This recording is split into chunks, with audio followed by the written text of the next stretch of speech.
ఈ కాలం చూస్తుంటే ఎక్కువ వర్షాలతో నిండిపోయింది. అయితే మరి వర్షాలు ఎక్కడి నుంచి పడుతుందంటే ఆకాశం నుంచి. మరి ఆకాశంలో ఎవరో జగ్గుతో వచ్చి నీళ్ళు పోసినట్టు పైనుంచి నిజంగా దేవుని సృష్టి ఎంత అద్భుతమైన. అందుకే ఆదికాండం మొదటి అధ్యాయం 2వ వచనంలో చెప్తాడు, భూమి నిరాకారంగాను శూన్యంగా ఉంది. అంటే భూమి నిరాకారంగా ఉన్న గొప్ప జలరాశి అని.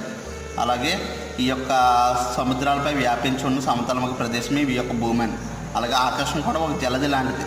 అయితే ఆకాశ జలాల్లో ఈ భూమిని ముంచివేయకుండా దేవుడు ఏం చేశాడంటే వాటిని అడ్డుకోవడానికి ఒక కప్పు లాంటిది పెట్టాడండి.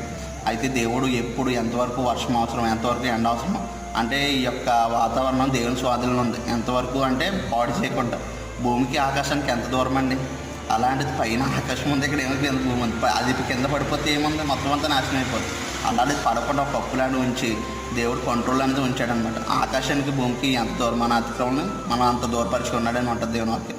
అంత దూరాన్ని దేవుడు ఒక కప్పు లాంటిది పెట్టి కంట్రోల్ చేస్తాడు. నిజంగా దేవుని సృష్టి ఎంత అద్భుతం.